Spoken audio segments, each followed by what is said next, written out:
CFMU 93.3 FM here at Gigantor with Chad Gray of Hell Yeah. How you doing today, sir? I'm doing great. How are you? I'm very well, thank you very much. What are some things in general you wouldn't want to know? I wouldn't want to know? You wouldn't want to know? Probably the really, really deep things of American government. I probably wouldn't want to know, like, all those things that are stamped classified. Like Roswell? Just anything, you know what I mean? I can't even imagine the depths of, like, not even American government, just world government. Mm-hmm. You know what I mean? The depths of shit that probably goes on that they just look at as like, whatever, yeah. You know, that we would just be like, you gotta be fucking kidding me, really? Yeah. You know what I mean? So, you know, probably, you know, shit like that. I don't really know anything else. I love to, you know, I'm into learning and fucking, you know, I feel like I'm on a mission in this life, you know what I mean? Mm-hmm. To do what I do and fucking help people through my misfortunes and what I've learned from them, you know what I mean? And help people realize that they're not alone. And as when they're going through tough times. And has that like really grown you as a person? Like, absolutely. I think that everything in life is, you know, all of your life's memory creates who you are. Right. When you're a child and you go up and you stick your hand on a red hot stove, ow! You don't fucking do that anymore. You know what I mean? You know, so, you know, if you look at everything, positive or negative in your life, you know, and that memory allows you to grow and become who you are, you know, and you're paying attention, you know, I think paying attention is a lot of my life's work, and it's everybody's life's work, and really a lot of people really don't fucking pay attention. No, they don't. It blows me away. Yeah. It's like, wow, like how did you not see that coming? Because you know, people that I know you've been through a similar situation like this before, and they're like telling me about it. I'm going, were we just having this conversation like 6 fucking months ago? And where were you? Were you there? Were you like on cloud nine or something? You know what I mean? And that's you know. So the things that I learn or whatever aren't necessarily, you know, from books and shit like that. So, you know, your whole life is a book. You know, your whole life is learning. And that poses another good question. Is there ever talks of you writing out your own personal book? I've thought about it, and I've had a lot of friends, you know, have beat that drum, you know, and it's just like, you know, like what my only excuse would be honesty, you know, and what do you do if you're being completely honest? Just you know, fucking really could hurt people. And I wouldn't want to fucking do it. I don't want to carry myself in my life, being honest. And if I was ever going to do a book, I'd have to call some people out, man. You know what I mean? Like, yeah, you kind of did this, you know? So, yeah. You know what I mean? It's something that I've milled on. I've been fucking thinking about for a while. Right. You know what I mean? And a lot of friends of mine have come to me and like, dude, you know, a lot of people could probably learn a lot, you know, from just knowing me as a writer, like how I would probably put it out there. You know what I mean? That wouldn't only just be about my life, but I would probably write it from a perspective of like, you know, this is what I've done and what I've been through, you know, kind of writing it. Like, learn from this. Not just like, this is what fucking happened to me and da-da-da-da-da. Yeah, you know what I mean? And that's like bragging in a way. Yeah. Like, it's like, come on, who's going to be fucking conceited about that? Yeah, exactly. Yeah. Dude, I had a fucked up life. Yes. No, it sucked. You know. Before settling on Hell Yeah, as the band's name, what were the other 5 bands' names that the band thought of? 5 names? Yeah, because I read about this, that there's like a discussion of like what the previous band's names were going to be settled upon. Dude, we thought about we were going to call the band Alcohol. Oh, really? That was one of the things that we wanted to call, but of course, you know, that's probably been taken. So, but you know, I was like, dude, that's a fucking really cool band. And then it was like, you know, and then like kind of Alcohol and Ass, like fucking, you know. But like, dude, there were some, like, stupid fucking names. I can't even really remember any. And if anything did flash in my head right now, I probably would not share it well. Because dude, they were so bad. I mean, some of them were. I was just like, basically, if you name the band that, I'm not going to be in this band. You are drawing a fucking line in the sand, and I ain't crossing it. So let's just put it that way. Yeah, there was a balance. You know, but we had a box. You know, we had this fucking guitar cabinet box, and we taped a Sharpie to it. And when we did the first record, we were in actually Dimebag's garage where they did Trendkill in there. They did Pantera, and Damage Plan did the record in there. Rebel Meets Rebel was done in there. I think they did a little bit of production work on 101 Proof. They did Reinventing the Steel in there. I mean, some great shit had happened in there, you know. But it's a fucking garage. I mean, it was literally like a 2-stall, like. One side of it had like a big tall door, maybe like for somebody to like pull a boat in or something. And that was kind of the live room, and then they just kind of built a control room into it, just like framed out the walls. And really small, really simple setup. And so we were outside a lot. You know, it was in the summertime. We were outside in Texas, and fucking smoking, drinking, and fucking whatever when we're not tracking and doing takes. Whatever, so we just put this box out there and we just fucking taped a Sharpie to it, and then if anybody came up with a name, we just fucking write it down, because we learned to do this because fucking we would get so fucking drunk during the recording of that record. By the time we would leave, you know, we would be pretty much blacked out, and then we would come in the next day and we'd be talking about names, like, what was that one name? Oh fuck, I can't remember. You know, so we got to the point where we just put the box out there and we'd start writing names on the boxes. We were drinking and stuff, so we did black out. We just come in the next day and we look at the box.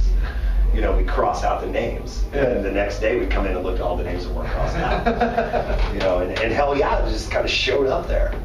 So I'm like, that's kind of a cool name. Yeah. Yeah, you know, like really, it really is a flag for what we are. Mm-hmm. You know what I mean? We are so fucking just, you know, in your fucking face, good or bad. Mm-hmm. You know, if you don't like us, I feel bad for you, because it's in your fucking face, and it's like not like something like you can just be like, when's this band gonna get over? You know, you know, you're gonna know we're there. You know? Exactly. So, but it's the Hell Yeah flag, you know.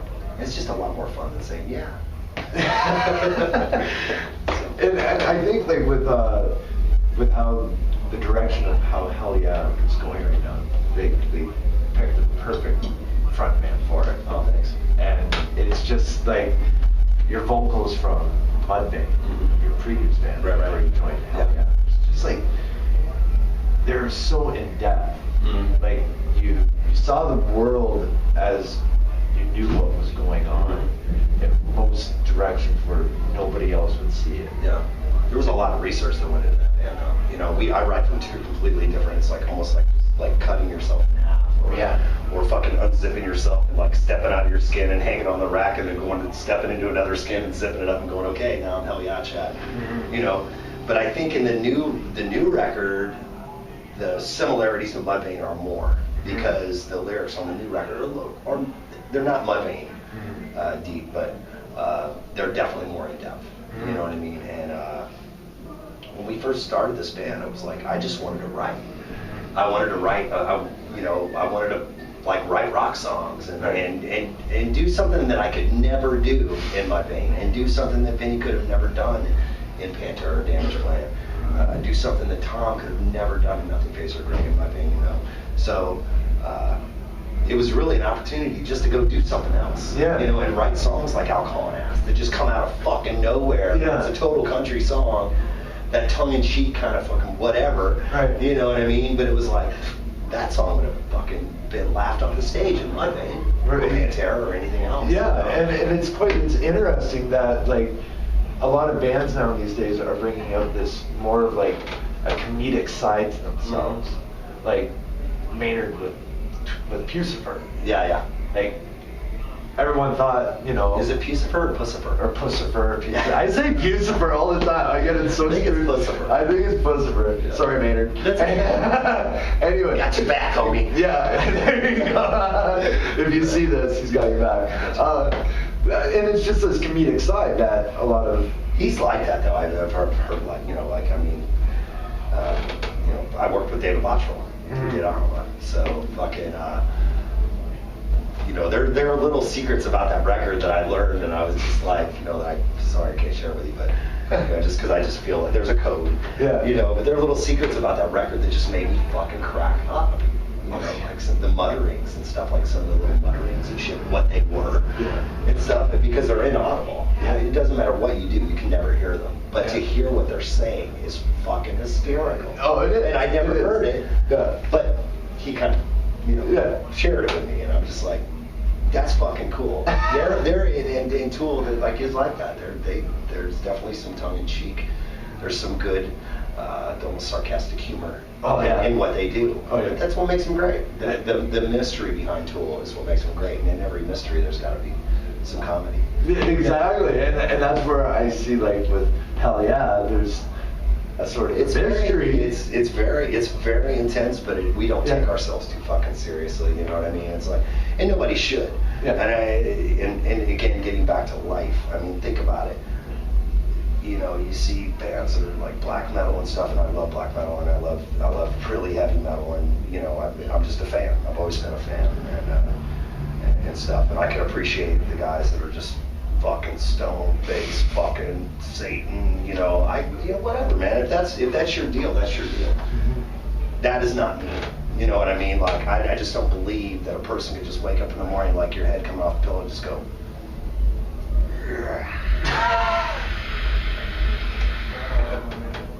Until you lay down to go to sleep that night. There are so many moods and so many elements to the human existence. You're happy, you smile, you laugh, you get pissed, you get frustrated. I mean, there's so many levels of the human existence as far as emotion goes, and I think that's what I've always tried to bring to music on every level, even with my band and stuff.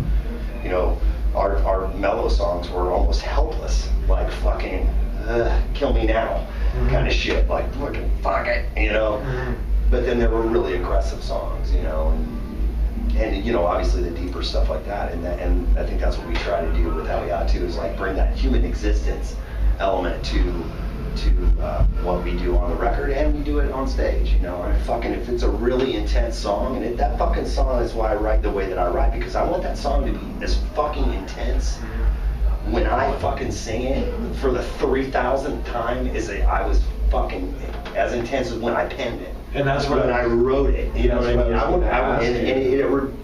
You go back to that moment. Yeah. No matter what you do, you go back to that fucking moment of writing it, and just whatever fucking frustration that led to that fuck. This song's gotta be, Yeah. And that's what that song brings. But then there's the other side of Hell Yeah too, where that tongue-in-cheek kind of thing, where I can't help but just fucking lay into it, and then I kind of look up the crowd and just be like, we're having a fucking party here. This is not a rock show, as I said today, and I say it all the time. Don't take this too serious. This is not a rock show, man. This is a fucking party. And I get that if somebody puts a seat under somebody's ass, they're going to sit down. You know what I mean? But nobody sits down at a really cool party, so get the fuck up. Yeah, exactly. Like, when you ever go into a raging party and somebody's sitting in the corner like, no, it's all right. And if they are, you don't want to be around that person. Critic. If they are, you don't really want to be around that person. Oh yeah, totally. Like, I can't stand. Yeah, and it's just like, why would you even bother coming to an event? Yeah. Like, why would you? Well, they have their reasons. You know what I mean? Like, come to something like this to see the fucking main band. And no matter how cool you are, you can't get them up. Have you ever had a crazy fan experience? Oh, dude, I've had people give me textbooks and fucking, really esoteric, fucking dark textbooks. You know what I mean? Like, hey man, it's like. The record album. Not that dark. No. But I haven't read that. I have a copy at all. Exactly. Everybody's gonna have one. Yeah. But you know what I mean? Yeah, that kind of stuff, and you got your fans, but dude, their passion is so compelling. They're just fucking so It's like you got how can you fucking go? God, you're so fucking annoying. I love you. You just want to give them a hug. Yeah. Like, something that you do that touches somebody that much is like what I'm doing here is worth something. Apparently I'm doing something right because you're a fucking crazy idiot and I love it. You know what I mean? Yeah. It's cool. It's flattering. It's awesome. But yeah, so I don't really look at even the most extreme as a nut fan. Mm-hmm. You know what I mean? But they're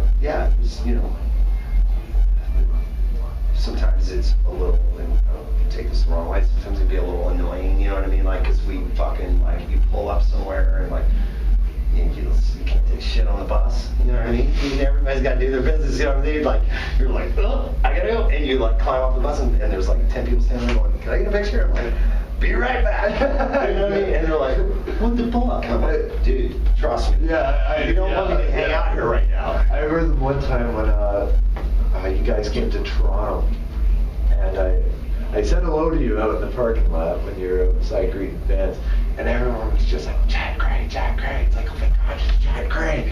And you're just like so open arms. You're like, I love you, I love you, I love you. And it was great to see that, people acting in a respectful I want people to be normal. Yeah. I want people to be real. I can't learn anything from you if you're being a just whacked out, you know what I mean? Just be normal. Mm-hmm. And like I said, paying attention in life, maybe I can learn something from you. What are the most songs that challenged you on creating your albums? There was a chapter in The Wake of a Dream off the End of All Things That Come. Before we even went in to write that record, and that, again, the Monday question, we're going back to Monday. Well, I meant for Hell Yeah. For Hell Yeah. Like, okay. But if you want to talk about Monday, no, it's fine. I was talking about Hell Yeah. As a writer, that was fucking song destroyed me. And let's see, in Hell Yeah. Actually, wow.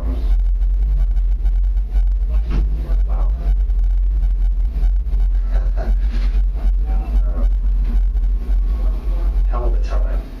Song Hell of a Time. Or whatever. I remember them tracking that song. And they always give me the music, like after I'll like hang out, like come fly on the wall. It's like, hey, what the fuck is that? Whatever. And so this was one that I hadn't been a fly on the wall for, so it had none of my input. And I was just kind of like handed off this fucking song.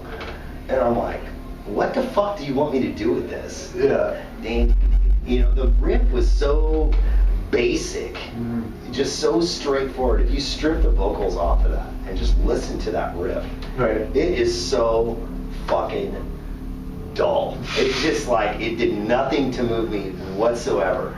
And Greg's like, dude, man, come on, dude. I've heard you say this 100 fucking times. I'm like, dude, seriously though, this might be the one time where I cannot fucking make anything happen with this. You know what I mean? Like, I don't get it. Like, what the fuck is this supposed to be? And what are you doing this to me for?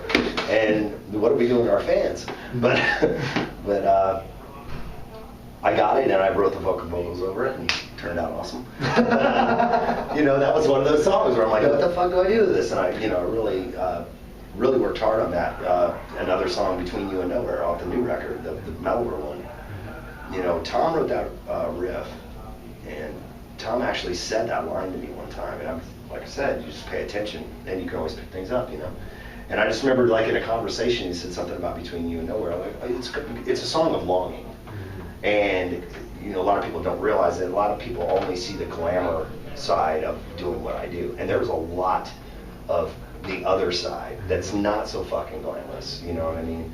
And it's really a song of longing, and there is a lot of longing that goes on out here. You know what I mean? If you're with, your lover, your wife, or whatever, you know what I mean? It's like you're always missing them. You're always longing to see them.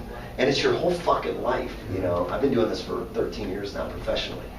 And that's been my life. It's just like always, I was like, man, when am I going to get home? I want to see my girl, blah, blah, blah. And, and Tom was talking about that. We were having a conversation about that. And he just said that, it's like always that between you and nowhere kind of thing. And I just got middle note, just like sidebar, just kind of pinned it in my head. And I'm like, come back to that. With that song took me a really long time to write, because there's a process that I go through where I get the music and I want to know the music inside and out. It's right. Like you can sit there and fucking, in front of your computer or with a pad of paper and a pen, and just beat your fucking head off a table trying so hard to come up with something and it never comes to you. The times when it'll come to you is when you walk away from it, but only I feel like if you truly know and you become one with the song, with the composition itself. You know, so I really drill the compositions into my head, so I know them. I know the arrangements, I know the parts, I know the melodies that the guitars are carrying, I know the beats, I know the song, and then I start like approaching it, and I'll try, and then I'll back off. I don't know if I like that. Let me think about it. And then you like walk think away. about it, yeah. And then it's like, bam, okay, now I'm into rewrite mode. You know, and I wipe everything clean. And then you try and then I do it again. exactly. And I rewrite and write and rewrite and write and rewrite and write. You know what I mean? Over and over and over and over again. And that song was like about 6 weeks of that. And it's so basic. It's just a really basic musical track. Right. But I knew that it was calling to be something deep, like something memorable. You know, so. And you just like that, those kind of songs that are like that aren't aggressive, you really handle those with, you know, baby gloves. You know what I mean? You really want to approach those really, the energy that the song's putting off. You know, it's a really calm, mellow vibe. And that's like the same thing with like You Wouldn't Know. Like it's just, it's so like powerful. Yeah. But it just has this like, I have to say, good job on that. Oh, thanks, man. Like, good job. Like, it's just, it goes around on what everyone is feeling. Yeah. Because it answers to so much. Yeah. Like, you wouldn't know. Yeah, yeah. Like, and nobody would. And I can't know about you and what you go through in your life. I don't know. Yeah, exactly. You know what I mean? Like, exactly. only you truly know your existence and the things that you're dealing with right now outside of this fucking interview. You wouldn't know how much it took me to get in here. 4 hours. We like to make it tough. Yeah, I heard today was kind of weird about that. It was But that crazy. song, on the other hand, that song is something where I was standing outside and smoking a cigarette outside the studio on the first record with the big box and the marker, and I'm just standing outside there, and I think I was bullshitting with somebody, and they went into that verse riff, and I ran inside and went, 18 wheels all rolling, 18 wheels all crushing me now. Literally, that song came to me like that, the verses. Yeah. You know what I mean? And I've always been a pretty good verse writer, but choruses, that's that one where you want to have that hook and all that shit. And it was so funny because I wrote that, couldn't be me even if you wanted to. Everything I've been through, live my life, soak it up on my sunshine, smile me all life, you wouldn't know. And I brought in Vinny, I'm like, dude, check this fucking shit out, check this out. And he sits down, he listens to it, and he's like, oh man, I don't hear the hook. You know what I mean? I'm like, really? Like, really? And he's like, you know that little space right there, or whatever? Yeah. He's like, you know that little you wouldn't know thing at the end? Yeah. He's like, you should stick that in there. And I'm like, get the fuck out of here. I don't know what you're talking about. Yeah. You know, it's like, couldn't be me, you wanted to, everything I've been through, you wouldn't know, live your life.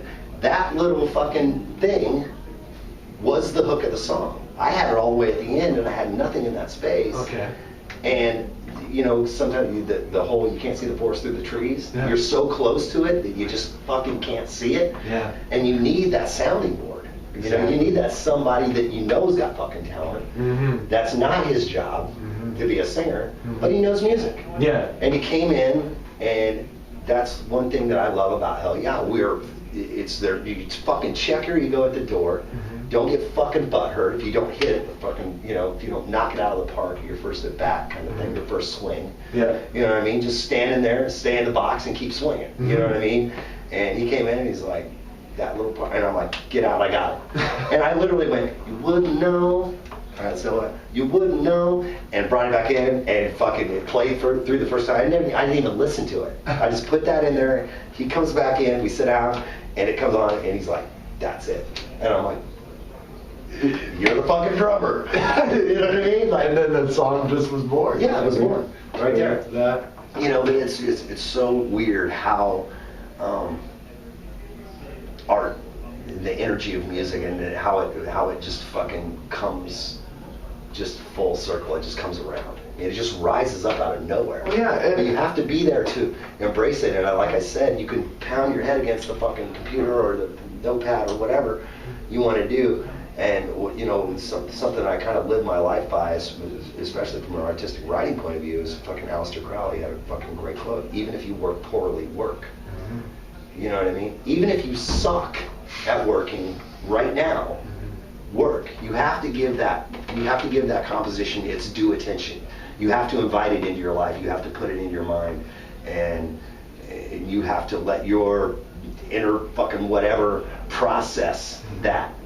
And then when you walk away, that's when it comes to you. Yeah. When you fucking walk away and you're taking a piss, you're like, I gotta hurry up, get the piss in. I got it. Yeah. You know, I know what the fuck I'm doing. You know, and then you run back in and you write it down. And because you worked poorly, you still worked. Yeah. You still did something. Yeah. You gave it its time, and I think that there's a bridge that creates that gap between whatever this energy is, this music and the composition, into my fucking head, that becomes a lyric or a melody or something to where we can get to the next level. And that's where like going out for a walk or something like that would come into Get play. away with it. Or just get away from it. Exactly. Just get away from it. Yeah, I you know, agree with don't you. kill yourself, but don't not kill yourself. so to Yeah, speak. exactly. Just so, like I'm not getting anywhere, but I'm gonna still keep on getting nowhere, just because I'm gonna pound this fucking song in my head until I know it backwards and forwards. You know, I know the arrangement, I know the beats, I know everything, I know the fucking melodies of the guitars and shit. And that unconscious thing, when you walk away from it, it's not perfect exactly. You know what I mean? It's not perfect notation, but I know the gist of what's going on. Yeah. And because you know that gist, that one of the little hooks that's in the music composition, ding, fucking rings a bell. You Like go, all goes off in your head. Yeah. And it's just everything is falling into place. Yeah, and that analogy and that metaphor of an idea with the light bulb going off over your head is fucking true. Now, I mean, how many times have you felt it? Like, bam. Oh, yeah. There Yeah, it is. totally. I mean, that metaphor is perfect. Like, turn it off, turn it on. Yeah. There it is. You know? And now you should make a T-shirt with the light bulb on it. With Just says you hell would, yeah. or hell yeah, or with you would know in the It's gonna light be our bulb. top seller. Nobody's not gonna have that shirt. Let's see here. Wow, that's a deep conversation. This is awesome. Who is your favorite outlaw? Lone Ranger. Have you seen the movie? Yeah. What did you think of it? It was weird because all you hear is like, you know, fucking, for God's sake, anything Johnny Depp's in there. Like, oh my God, Johnny Depp. And he is fucking absolutely amazing. Yeah. He's a method actor. I mean, Yeah. he completely just gets into that role. You know what I mean? Any role. And a lot of people are like, it's fucking, you know, blah, blah. You know, I'm like, dude, it's fucking Johnny Depp. You know what I mean? He didn't have a lot of lines in it, but, you know, and it's Disney, man. Yeah, You know what I yeah. mean? It's going to have that hokey shit. There's no fucking way that's happening without somebody dying. You know what I mean? The train sliding down the side of the tracks, not even on the tracks, sideways, fucking ripping out trees. This thing ain't fucking flipping over. You know what I mean? Like, but it was cool. You know, I was cool. I mean, you just gotta take anything Disney with that. Yeah. With a grain of salt, whatever. And the crazy thing is, like, I feel like from you have lots of energy. And I can so picture you as a cartoon character. I can so, like, Maybe tune in. Maybe that's my calling. Maybe like you should hook up with Rob Zombie or something like that and just like create a cartoon. Hey man, I'm down to do anything. So I know that you're really busy with your tour and everything that's going on with Hell Yeah. And I don't want to take up much of your time because I'm fucking fine. Oh, okay. Fucking burn this thing out. I don't give a shit. My battery got Your battery holding up over there. Is there any message that you would like to tell your fans out there? Fuck, man. I mean, it's the same message that any artist probably would say, anybody in my position. You know, Buy this album. Yeah, just you know what, man? If you like it, support it. Yeah. You know what I mean? And I think that the fucking internet has been an amazing fucking consumer tool. You know what I mean? To sift through shit. You know, and I'm not pointing anybody out. I'm not calling fucking bullshit on anybody. You know, whatever. But come on. You know. Let's just say there might be things out there that you're not into. You know what I mean? And that's a way you can test it. Yeah. You know what? Not really into it. fuck it, so you don't buy it. That's cool. But if you like it, support it, because if people don't support it, then I'm not going to be able to be here. I'm not going to be able to continue to create music, because it's a job. You know what I mean? It's a fucking job, and trust me, I'm not a rock star. Rock stars have Ferraris in the garage of their mansions. I do not have a Ferrari. I do not have a mansion. I'm a fucking touring musician. You know what I mean? I live a pretty fucking humble lifestyle, and you know, just if you like anything that I do or Hell Yeah does, support it. And I mean, that's really all I can say. You know what I mean? Coming from a music lover, you know what I mean, my whole life, to be on a tour with Megadeth means so much to me personally, because it's honestly one of the bands that changed my fucking life. So would you say like Megadeth was your first concert that you ever went to when you growing up? No. Okay. No, but I saw them. Okay. I saw them on Clash of the Titans, which was fucking amazing. I saw them, I saw Slayer, I saw Anthrax. Right. You know, wham, one show, you know, it was fucking amazing. You know, and actually I had a conversation with Dave one time, just not too long. You know, it's so weird, you know, to like be me and do the things I'm doing now and meeting the people that I meet now. And I just talk to them like they're normal people, because I know that's how I like to be talked to. Right. You know, so. But I told Dan that story. I'm like, dude, I saw you on Clash of the Titans, and I was between you and fucking Marty Friedman, like front row. I was that dude. I was the front row dude. I was fucking right in the front, just taking fucking everything in. You know, every concert I ever went to, I always wanted to be right in the front. Right. And occasionally I'd fucking slip out and go fucking mosh for a while, and then Get back up to the I'd front. fucking worm. You know, wiry, man. I can get there. Yeah, get the fuck out of there, you know, and then just like through their legs, hi, you know, just like, fuck you, now you're in the second row, what's up? So, you know, but I had that conversation, you know, with him and shit, and he's just like, and I'm like, dude, you know, I know the whole Metallica fucking, you know, you were Metallica and blah, blah, blah. I'm like, you know, and I don't mean to say anything bad about it, because, like, honestly, for me, it's better, you know, everything happens for a reason. Yeah. And because you were not in Metallica anymore, that was better for me, because you started Megadeth. Yeah. So now I had two fucking badass bands that I love. One that you were in and you were no longer in, and then you started Megadeth, which I fucking loved, you know what I mean? And really, you know, shaped who I am, you know? So for me to be on this tour, it means a lot to me, you know, to watch them play, to relive, you know, that kind of that really young Chad, you know what I mean? And there's something in music that you just, like, I can't let go of that feeling.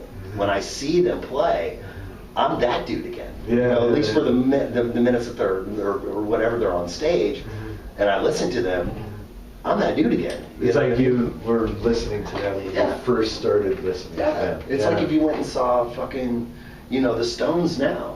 Yeah, they're older or whatever. But if you're standing in that fucking crowd at 50 years old or whatever, you're fucking 18 again. And that's the beauty of music. And that's the fucking thing that's fucking awesome. It just takes you right back to that time before your life turned out to be fucking 3 kids and a wife that goes, fuck you, you know, or fucking pick up the dog shit. You know, you're on the couch. Yeah, it's like, fuck you, I'm gonna get married. You know what I mean? Like, you know, what the fuck did I do with my life? You know, for that moment, you know what I mean, the time that the Stones are on stage, you're like, it's all ahead of me right now. You know, I've got my whole life ahead of me right now, and then it's over, and then you're back to fucking bullshit, but whatever.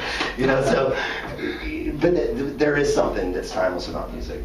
You know, and as long as the players that are playing it keep true, you know, and they're not the dancing bears and just going through the fucking motions because you've done it a zillion times, and I don't feel like they're that way. I mean, they're fucking great performers, and they're great fucking musicians, probably only better now than they were when I saw them, you know, 20 years ago. And just unbelievable, you know, and it's really great. I mean, it's just one of the beautiful things about music, and you know, that's the true message. Like, if I've got a message, you know, things that you truly love, support. So they'll be there for you to come back to someday. You know what I mean? If you don't support what I'm doing or what whoever's doing, whatever your fucking favorite band is, and you just go, man, they're so great, but fuck it, I don't have to buy it anymore. I can just get it for free. It's like, you're killing the fucking thing you love the most. Yeah, exactly. So to speak. Don't The internet's a great thing, but don't abuse it. You know what I mean? Don't abuse that thing. You know? And that's where a lot of people now these days, like I always go by this one saying, it was by Marilyn Monroe, if you can't handle me at my worst, then you don't deserve me at my best. Yeah. I put in front of that saying, appreciate more, take advantage less. Yeah. If you can't handle me at my worst, then you don't deserve me at my best. And I think a lot of people now these days, they see that as an opportunity. This person is going so far down, let's keep kicking him down. Yeah.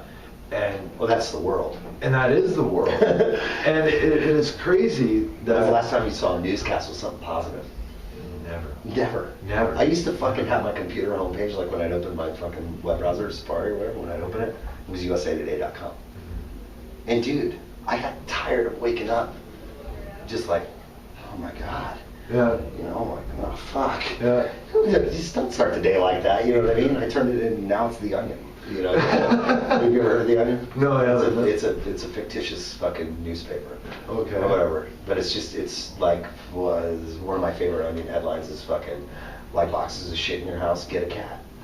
And they'll write a whole story on it. You know, it's just stupid fucking, excuse me, I spit, stupid made up fucking stories. You know what I mean? And it's fucking amazing. And it's just like, don't take everything so fucking seriously, man. Yeah. And you know what? Every once in a while, can you throw fucking, you know, the cat fucking fashion show in the newscast or something? You know what I mean? Something to make me smile. Yeah, I know. It's like, oh. Tired of hearing about fucking pedophiles and fucking, you know, fucking murder and fucking crazy shit. Yeah. And fucking government corruption and blah, blah, blah, blah. And, you know, conspiracy theories and fucking goddamn. It tires you, and that's where like it's exhausting. It is, and I always like listen to music all the time, constantly listening to new music. And once this whole spiel about this python killing these 2 kids out in New Brunswick, I posted on my Facebook. It's like, oh man, I feel sorry about those kids in Edmonton with the python. I totally got the wrong place.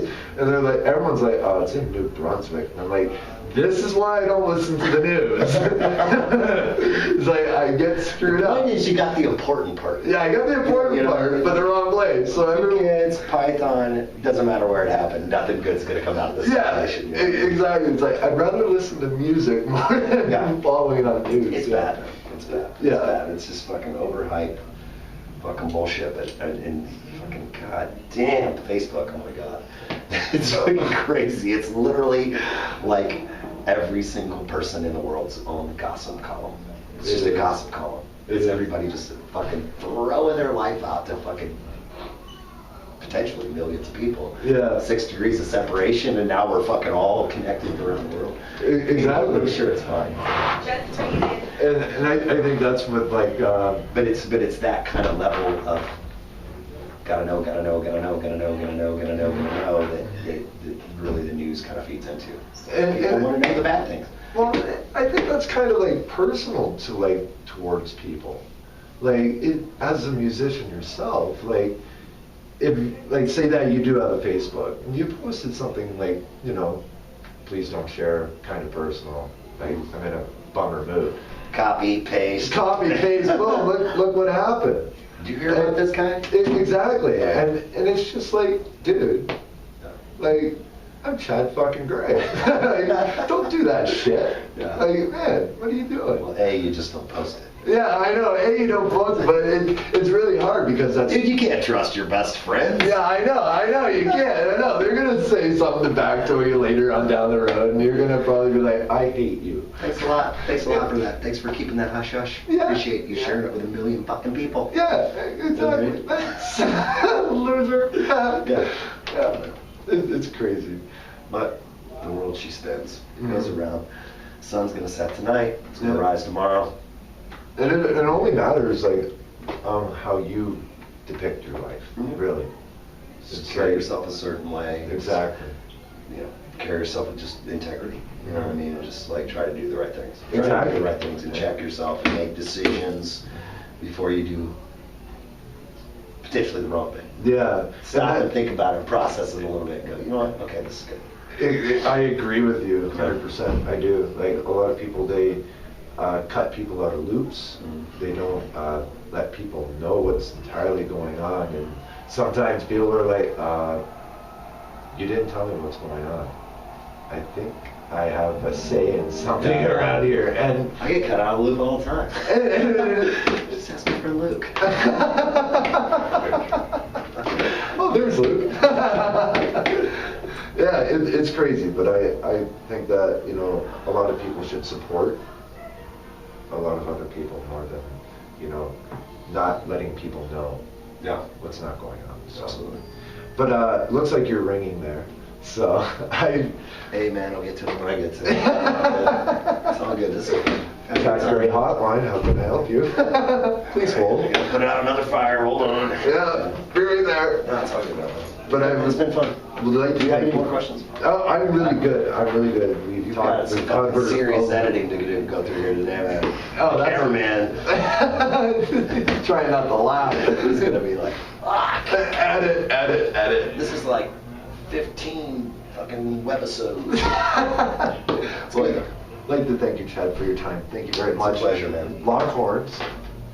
There you go, dude. How to do that. That's how you do it. Lock horns. There you go. It's like some sort of Vulcan fucking. Thank you, Chad. Go get Band of Brothers. Go get it! We're actually now. going in the studio as soon as we're done with this tour. We got 4 more shows, and then we're breaking for like 2 weeks, 2 or 3 weeks. I'm gonna go home and just Enjoy the time off. Yeah, just 2-3 weeks, and then we're fucking going right back at it. We're just fucking struck on that. It's hot kind of thing. So. Well, all your best on your safe journey. No, thanks, man. All I your appreciate best. it, brother. Take care. Thank you so much. Thank you, Chad. CFMU 93.3 FM. All right.